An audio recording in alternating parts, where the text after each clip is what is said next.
Happy Friday, Kirst. Good Friday, Amy. It's not Good Friday, it's Happy Friday. Last week was Good Friday, today's Happy Friday. No, I've been saying good every day. You started off saying happy. Have you swapped to good?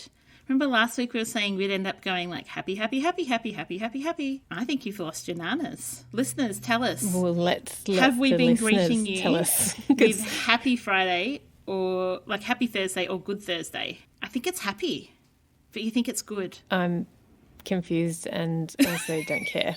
Oh, I love it. That's kind of true. Who cares?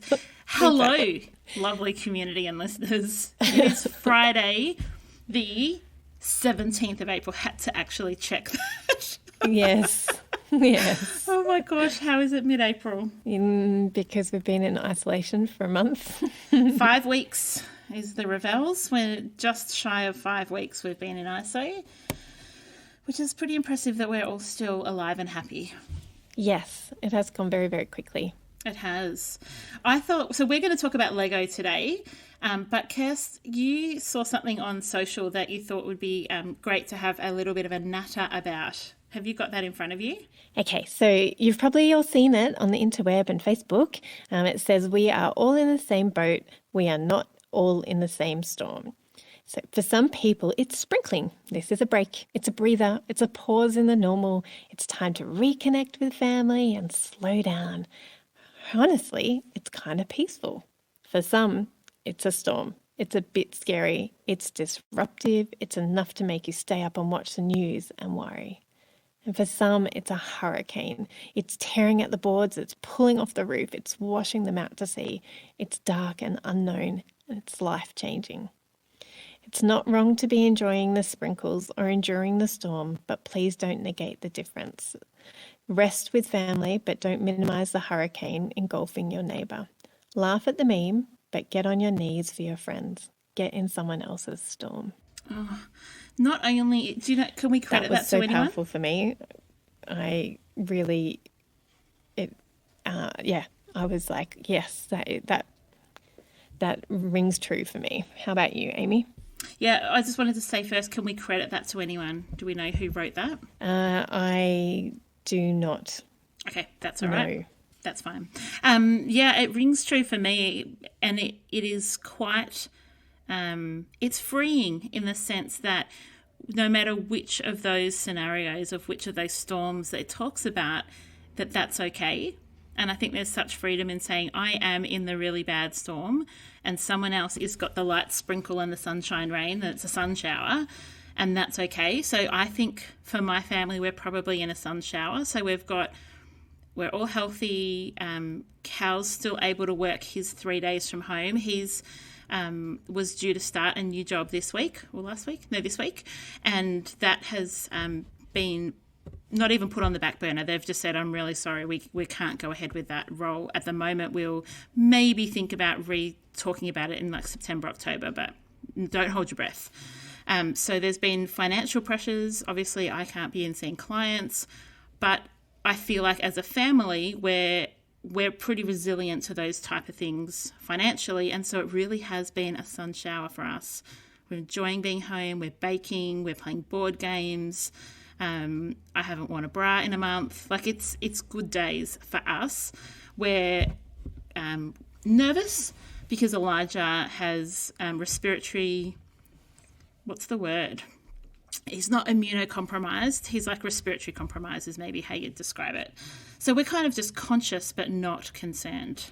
So how would you describe it for you, Kirst? What does your storm feel like? It feels similar to you in some respects. I feel like our day-to-day life hasn't changed too much.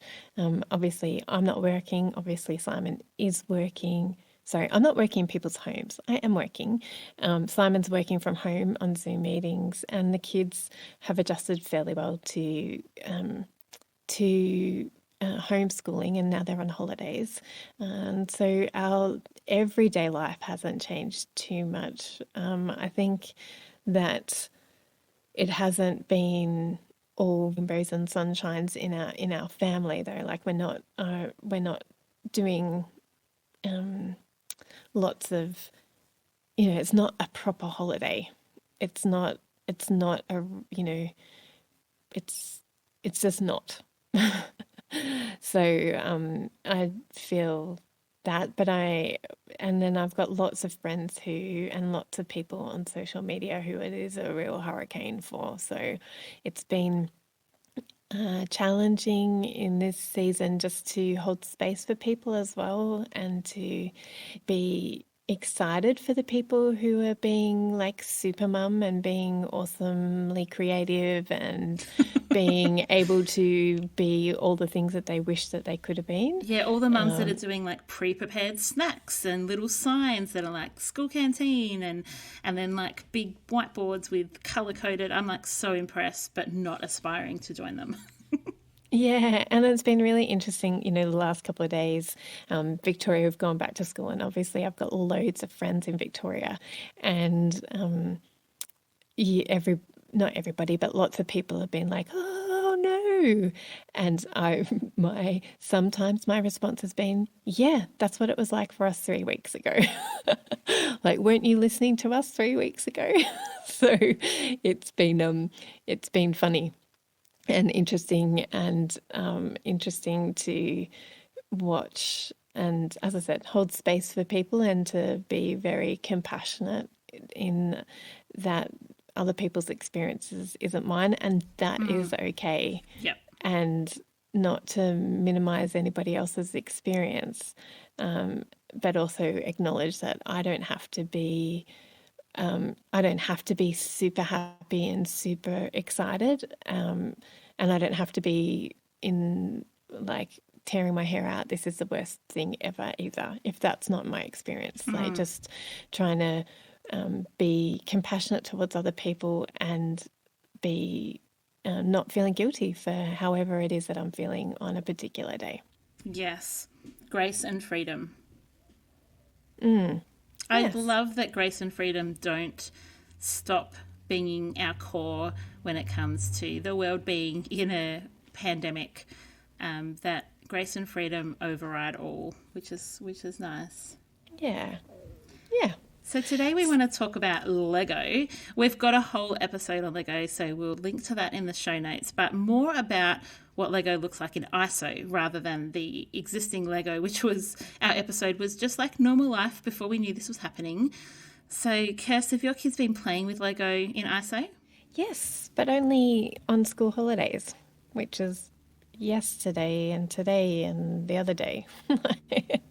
So not for very long. They have not been playing Lego for very long. But today, yesterday, the other day, sometime this week, Groundhog Day, Amelie got into creating her own little house and her own little rooms. And she's even got like a cute little sneaky hole for the rabbit to escape out into the backyard. Oh my gosh, that's the Lego cutest. House. Yes. That's Boredom awesome. is Lego's friend. It totally is. I think it's such a good time to rediscover your own Lego collection, whether or not you're a family that uses booklets or not. My kids were always booklet kids. They weren't the creative types like Emily clearly is, that she could just make her own thing. But it's a great time just to get all the Lego together. So if you feel like you've got Lego in lots of different places, it can be really helpful to bring it all together, bring the booklets together, and just maybe you might say, hey, we're going to do a 1 hour Lego competition and we'll see who can build. Lego Builders is coming back on the TV apparently in the next couple of Lego weeks. Masters. Masters, that's what it is. Sunday. Oh, really? Sunday night. Yep. Excellent. Only a couple of sleeps. So I think it's a great time to rediscover your Lego, and also a great time that if your kids are in ISO and they are not interested in playing with their Lego, and you get a month or 2 or 3 into ISO and you're going, why aren't they even interested? It might be a good time to sell your Lego as well. Yeah, tell us about that, Amy. You're on a selling Lego binge at the moment. Yeah, so I've actually partnered with a friend of mine, Andrew Kitchen, and the two of us have quite extensive Lego collections, and he's even purchased online some bulk Lego sets and made up sets from within that, which is kind of clever. But basically what we've been doing is assembling and putting together all the sets that we have, so with the instructions and all the pieces, And then any pieces that are missing, we've actually been ordering them. So there's a website, I think it's called Bricklink. I think that's what it's called. And we've been ordering the missing pieces from all over the world and then making sure the sets are complete. And now, just in the last couple of days, we were planning on having a garage sale, like a Lego sale. ISO has cancelled that and we're now selling it online. But it means we're able to sell complete sets. So it may be, you know, my kids are pretty good. We've only had to purchase a few pieces, and Andrew and I have been swapping pieces. So if he's missing a piece, he'll text me and I'll find it in my set and send it to him and vice versa. So it's been a bit of fun to do that. But it has taken hours to make the sets, but that's also hours of creativity and hours of engagement and hours of fine motor skills and hours of times with the kids. So for us, it's been a lovely little venture. And they really, my kids are 12 and 13. They are not into Lego. Lots of kids that age still are, but mine are not. And so, yeah, it's all listed for sale. And, yeah, hopefully it makes some other kids in ISO very happy and entertained. Yeah. Can't wait to see how much you make from it all. Me too. I'm inspired to check with Ollie to see if he wants to sell his stuff, because he's got thousands of dollars worth of Lego, and he's not so into it anymore. But we'll see. Maybe it will inspire him to get back into it. Yeah, well, Ollie might be interested. So our boys have been selling Lego for about 5 years. They started off with the sets that were like the novel sets. Like for them, when they were kind of really lower primary, like prep and grade 1, they got a lot of Ninjago. That was kind of the Lego of the season. And my kids were not really into Ninjago Lego once they'd made it the first time. So I would say, you know, maybe 3 or 4 years ago, our kids sold all their Ninjago and made a couple of $100s. And so maybe Ollie would say, well, I'm not ready to get rid of my Star Wars, but I am ready to get rid of Lego City. So it might not be that you want to get rid of all of it, but it might be just some categories. He's like, I just am not interested in that. So maybe that would be of more interest to him. And what happens if, great advice, lovely. What happens if you are the type of family that get rid of the Lego instructions? You can download them. So if you just Google the set number, if you know it. So let's go into this a little bit. So if you know the set number, you can just Google it and say, you know, Lego set 74842 instructions, and you can download them as a PDF. So then you can either send them to someone who buys them or download them and print them, whatever works for you. If you don't know what the set number is, and it's, say, a Lego City, often the cars will have a little number on the side, like a police car number or a utility truck number or a digger number. That 99% of the time is actually the Lego set number. So if you've got a piece that has a number on it, like a sticker, that is probably going to be the Lego set number, and you can again just Google that and download them. Then it also gives you the ability to check you have all the pieces rather than just trying to remember if you have the pieces. And if you have like just Lego sets and you don't know what sets they are, you don't know if they're whole sets, my recommendation is to find the most odd looking piece. So the most random, unique piece that you can possibly find in a bunch of Lego. So there's 2 options for what you can do. You can get a microscope, not a microscope. What are those things called that make things bigger? Magnifying glass. Mm-hmm. Don't mind me. There is a tiny piece number on Lego pieces, not on Lego figurines, but on Lego pieces. And you can find that, put that into Bricklink, and it will tell you what sets that piece is in. So the reason for finding a unique piece is that it will have less set options. And then you can use that list to actually to figure out which set it comes from and then build it and get the instructions that way. Awesome. Love it. Yeah, so hopefully that is helpful. I just think ISO is the perfect time to either be playing with your Lego and just getting hours and hours of fun out of it. Use it for maths. Get your kids to find, like, if you get one piece that you say, well, that's the equivalent of 1 unit. Now, kids, can you find a half unit? Or can you find a 3/4 unit? And use maths. Or you might do it for art. You might say, I want you to make a creation completely out of greens or completely out of yellows Like there are so many different ways that you can use Lego in ISO, just to be creative in your learning and teaching, and hopefully to give your kids a couple of hours entertainment so you can sit and have a cuppa and scroll Insta. Or you can just not do any of it as well and just get rid of the Lego. Yes. You can just sell it in bulk lots. So online, there's lots of people that will sell Lego by the 500 gram pack, and it's just random Lego. So that is another option. There are lots of kids that like playing like that creative play that your kids can do, Kirst. And so you might just go, I'm just going to sell it in 500 gram bags. Yes. And I'm not going to give it any effort. I'm not going to download a booklet. I'm not going to find a piece. I'm not going to order a piece. I'm just going to flog it off or give it to someone. Oh, yeah. I was actually just talking about creative with Lego on top of like trying to do that whole grace and freedom when it comes to Lego and teaching your kids using Lego. Oh, yes. Yeah, I've never done that. I've just seen it on Pinterest. But you totally could if you wanted to. But it do is as I also, say, not as I do. Yes, but it is also a great way of selling Lego is just doing bulk Yeah. selling too. So Yeah. it's up to you and what inspires you, and also what you need in this season. Whether you need money, whether you need time, whether you need creativity. What do you need? And figure that's out great. what you need in your unique family, in your unique situation. Kirst, what you just said, I think has to be tomorrow's episode. What do you need in this situation, and how does each thing serve you? So you said money, time, or entertainment. Was that the three things you said? Yeah, creativity. Yep. Creativity, that's right. So, oh my gosh, Kirst. So when it comes to food, do you need to be conscious of money? Do you need to be conscious of time? Or do you need to fulfill a need for... Okay, yep, okay. Sorry, I'll hold it all for tomorrow. I just want to say how good that's a real insight and revelation. So yay, go you, go your brain. Go yours for picking it up. We're a good team, aren't we? Should we keep being business partners? Yeah, maybe. What's your gratitude today? I am grateful for a week ago. No, it wasn't. It was last Saturday night. I hopped on a Zoom meeting with my girlfriends and we just had a hysterical laugh time together.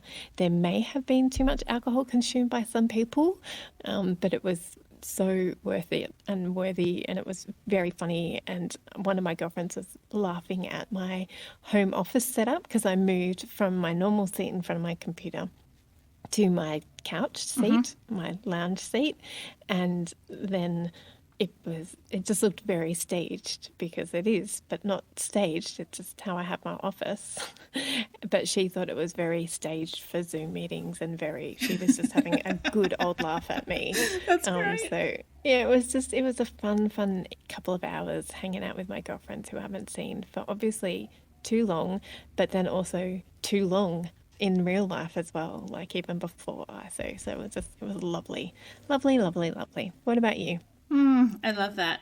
I am grateful for Australia Post still being an essential service and still being out there in the community and doing their thing. I'm grateful for Sophie at my local post office, who I've got to know over the many years that we've lived here. She's always just fun to chat with at the post office, and it's been great because we've been posting lots of book orders, plus I've been posting some of the Lego stuff that we've been selling. So I'm grateful for that, as well as the postie guys, like both the postie and the delivery guys, who have been coming to our door with all of the things that we've been needing delivered, so we didn't have to go to the shops to get certain things. So kudos to Australia Post. Have you done any nudie runs? No, I've been wearing my pajamas though every time they come. Does that count? And I was in Pilates the other day when a big order of our books came, and so I had to quickly, like, very red-faced, go out and receive our delivery. We had lots of response. If you don't know what I'm talking about, go and listen to Saturday the 11th. The 11th. Maybe. It's called Towels. And, yeah, Amy talked about doing a towel run. So yes, nobody needs that image in their head, but we've it had is lots now of people say everybody. It was their favourite episode we've ever released. Like, multiple people have been like, that was the funniest episode I have ever heard you girls leave.